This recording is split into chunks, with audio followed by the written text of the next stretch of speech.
White House Press Secretary Sean Spicer insisting President Trump will take the lead on tax reform, but he doesn't seem to have history on his side when it comes to the White House successfully crafting major new legislation.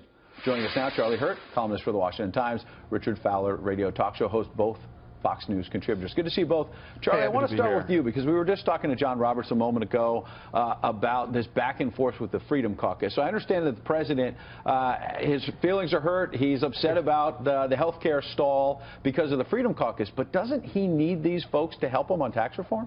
Oh, absolutely. And I think it's actually sort of an unwise strategy for the president to go after the Freedom Caucus. The Freedom Caucus, you know, they opposed the Trump Care or Ryan Care bill on perfectly valid reasons, and I guarantee you not a single one of them will pay a price at home in the future in an election for having opposed it or been clear that they weren't going to support it.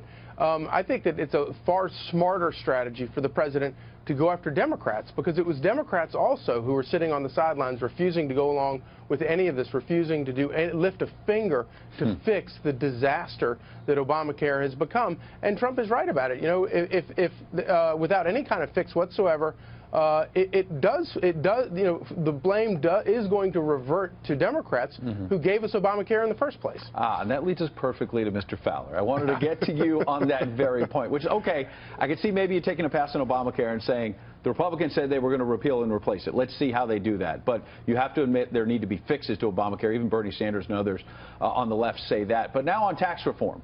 Nancy Pelosi is having a news conference live right now, and basically the first 5 minutes are just railing against the Republican leaders on the Hill, railing against President Trump. Is your party just going to sit on the sidelines and throw stones, Richard, or are you going to get in the fight here and actually cut taxes to help the American people? Listen, if Donald Trump wants to talk to Democrats, he needs to call Leader Pelosi and Chuck Schumer down to the White House and figure out what they can do together. What you can't do is blame Democrats for these problems. If we remember correctly, for the last 6 years of the Obama administration, Republicans sat on their hands, including forcing the shutdown of the government. Donald Trump has the House, he has the Senate, and he has the White House. If he wants to get something done, he needs to work with Republicans to get it done. But what we saw from his tweet this morning is violating one of Ronald Reagan's fundamental rules. Republicans never attack Republicans. And with a wounded speaker, I think Paul Ryan is a sort of a wounded deer at this rate. Donald Trump's going to have some real problems getting a tax reform bill through his own caucus, minus the Democrats. Richard, I hear you that the Republicans have the keys to the entire place. They got the House, the Senate, and the White House. They do. But on the other hand, I also hear you saying, look, Republicans sat on their hands for 6 years, the last 6 years of the Obama administration.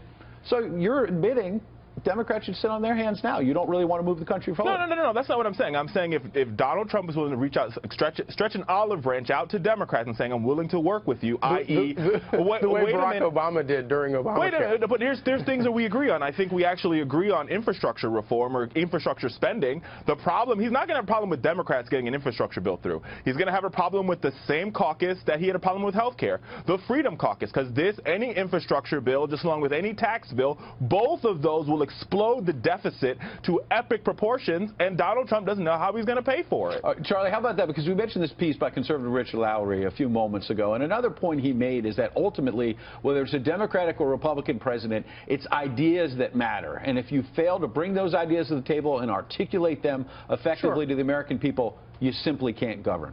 Well, no, and that's right, and of course that's also why Donald Trump won, is because he won the battle of ideas in the last election. He beat Republicans and Democrats. But you know, this notion that somehow you know that Donald Trump, that Democrats aren't, you know, you can't be blamed for Obamacare. That just boggles my mind. If nothing happens to fix Obamacare, to salvage Obamacare, and we go into the next election, you can't blame anyone but Democrats for disaster care. Last point, Richard, on that point. We've all talked about it. Hang on one second. I'm going to let you talk. We talked about the epic failure for Republicans to actually repeal and replace it. But on the other hand, you can't say the Republicans are blamed for premiums spiking 116% in Arizona, right? Exactly. Well, here's the thing. There's problems with the Affordable Care Act. We can all agree on that point, right? But Republicans now have an opportunity to fix it. For 7 years, they campaigned repeal, repeal, repeal. Then it turned into repeal and replace.